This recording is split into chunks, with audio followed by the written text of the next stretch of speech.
and welcome to this week's edition of Wednesday Wisdom. Again, as they say, life be lifing.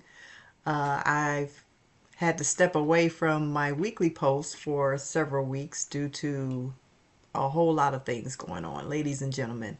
But for this week, I thought it was interesting. I happened to see an episode of one of my crime drama series last week. And what I found interesting was this cop wanted to update his estate plan, and he had a friend of his basically in cutaway scenes just asking him some questions about who he wants in charge, where does he want this to go, what kind of service does he want, and so the friend had sort of like a clipboard checklist.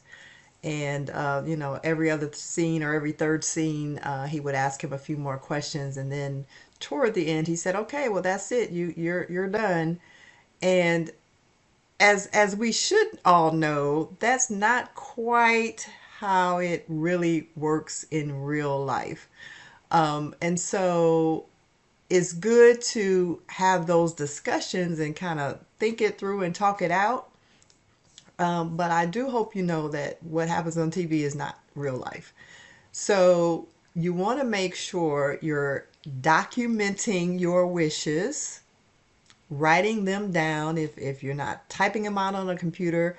Most jurisdictions recognize handwritten wills and handwritten documents as part of your estate plan as long as they're properly executed, which means they're signed off, notarized where needed, witnessed where needed, according to your specific jurisdiction's rules, statutes, or laws.